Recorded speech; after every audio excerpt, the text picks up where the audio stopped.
Hello YouTube, it's Reed again with the Crown Yacht Co. And today we're doing a little bit of a tutorial on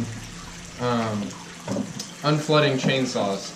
A real headache when you're trying to cut wood can be your chainsaws being flooded and then it won't start and then you've got to wait till the next day, and sometimes we just don't have time to wait. So in front of me I've got my two of my 271s, and I just did a review on these, so I had them out. Figured, go ahead and shoot another video. This one's already semi-taken apart.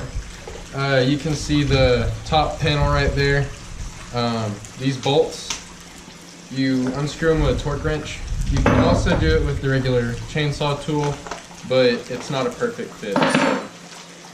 So, the first method we're going to go about unflooding a chainsaw is if you have a chainsaw that you know for a fact has been really flooded. This method generally works. I use it, don't have a problem with it. But you're going to start by taking the top off. After that, you're going to take your trusty little chainsaw tool, put it on the spark plug after unplugging that little cable, and break the seal on the spark plug.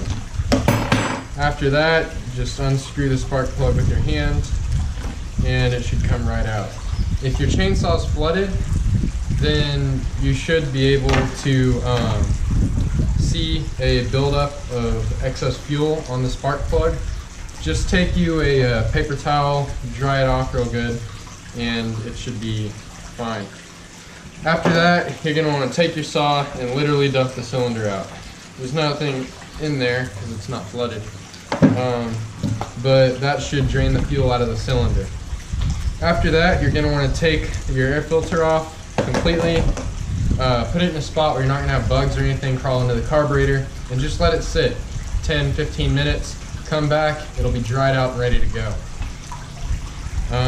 When you come back, go ahead, put your spark plug back on, screw it down as hard as you can with your hand, and then cinch it with the chainsaw tool, maybe a quarter or an eighth of a turn, as long as it's tight so you keep your compression in the cylinder.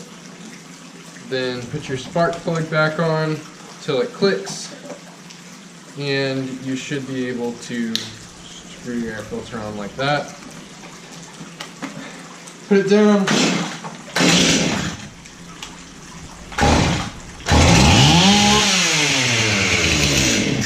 And start it as you normally would.